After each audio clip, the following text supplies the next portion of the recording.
आपको 9वें अध्याय का महत्व बताती हूँ।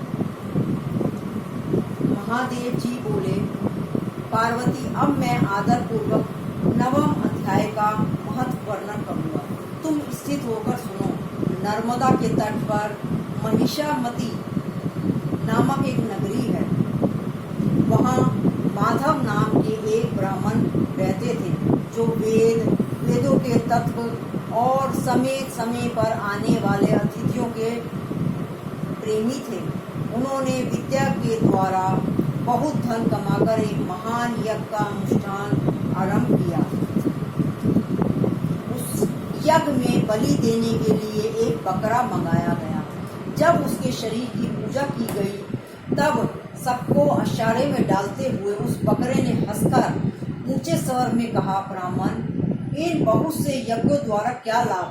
इनका फल तो नष्ट ही हो जाने वाला है तथा ये जन्म, जरा और मृत्यु के भी कारण है। यह सब करने पर भी मेरी जो वर्तमान दशा है इसे देख लो। बकरे के इस अत्यंत कौतूहलजन के वचन को सुनकर यज्ञ मंडल में रहने वाले सभी लोग बहुत ही विकसित हुए, बहुत आश्चर्य में आ गए। तब वह यजमान ब्राह्मण हाथ जोड़कर अपल के नेत्रों से देखते हुए बकरे के को प्रणाम करके श्रद्धा और आदर के भाव साथ पूछने लगे। ब्राह्मण बोले, आप किस जाति के थे? आपका स्वभाव और आचरण कैसा था तथा किस कर्म से आपको बकरे की योनि प्राप्त हुई? यह सब मुझे बतलाइए। बकरा बोला, ब्राह्मण, मैं पूर्व जन्म में ब्राह्मण के अत्यंत निर्मल कुल में उत्पन्न हुआ था। समस्त यज्ञों का अनुष्ठान करने वाला और वेद विद्या में प्रवीण था। एक दिन मेरी स्त्री ने भगवती दुर्गा के भक्ति से विनम्र होकर अपने बालक के रोगों की शांति के लिए बलि देने के लिए मुझसे एक बकरा मांगा। तत्पश्चात जब चंडिका के मंदिर में वह बकरा मारा जाने लगा, उस समय उसकी माता ने मुझे शाप दिया, ओ ब्राह्मण नीच पापी, तू मेरे बच्चे का वध करना चाहता है, इसलिए तू भी बकरे की योनि में जन्म लेगा। तब कालवश मृत्यु को प्राप्त होकर मैं बकरा हुआ। यद्यपि मैं पशु योनि में पड़ा हूँ तो भी मुझे अपने पूर्व जन्मों का स्मरण बना हुआ है। ब्राह्मण, यदि आपको सुनने की उत्कंठा हो तो मैं एक और भी आश्चर्य की बात बताता हूँ। कुरुक्षेत्र नामक एक नगर है जो मोक्ष प्रदान करने वाला है। वहाँ चंद्र शर्मा नामक एक सूर्यवंशी राजा राज्य करते हैं। एक समय जबकि सूर्य ग्रहण लगा था, राजा ने बड़ी श्रद्धा के साथ काल पुरुष का दान करने की तैयारी की। उन्होंने वेदांगों के पारगामी एक विद्वान ब्राह्मण को बुलवाया और पुरोहित के साथ वह तीर्थ के पावन जल में से स्नान करने को चले। तीर्थ के पास पहुंचकर राजा ने स्नान किया और 2 वस्त्र धारण किए। फिर पवित्र एवं प्रसन्नचित होकर उन्होंने श्वेत चंदन लगाया और बगल में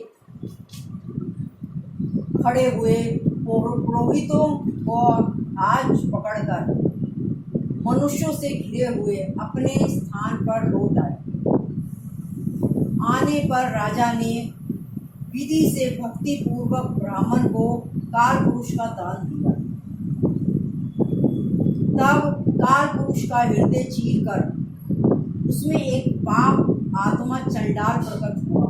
फिर थोड़ी देर के बाद निंदा भी चंडाली का रूप धारण करके काल पुरुष के शरीर से निकली और ब्राह्मण के पास आ गई। इस प्रकार चंडालों की वह जोड़ी आंखें लाल किए हुए निकली और ब्राह्मण के शरीर में प्रवेश करने लगी। ब्राह्मण मन ही मन गीता के 9वें अध्याय का जप करते थे और राजा चुपचाप यह सब कौतुक देखने लगे।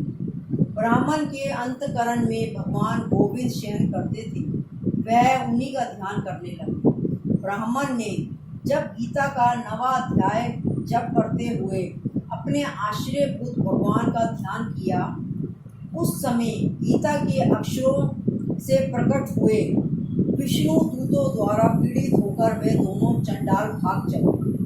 उनका उद्योग निष्फल हो गया।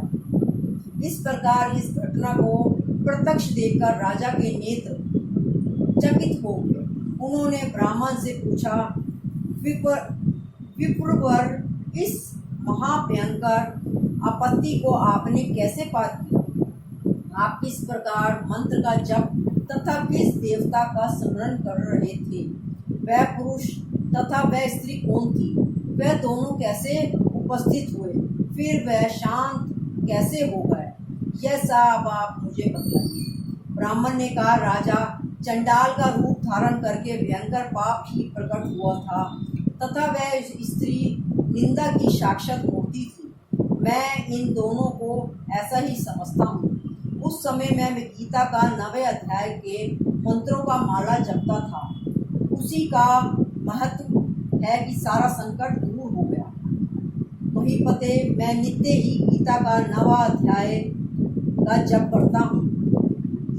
उसी प्रभाव से प्रति ग्रह जनित आपत्तियों को पार हो सका हूँ। यह सुनकर राजा ने उसी ब्राह्मण से गीता के 9वें अध्याय का अभ्यास किया और वह दोनों ही परम शांति मोक्ष को प्राप्त हो गए। यह कथा सुनकर ब्राह्मण ने बकरे को बंधन से मुक्त कर दिया और गीता के 9वें अध्याय के अभ्यास से परम गति को प्राप्त किया। जय श्री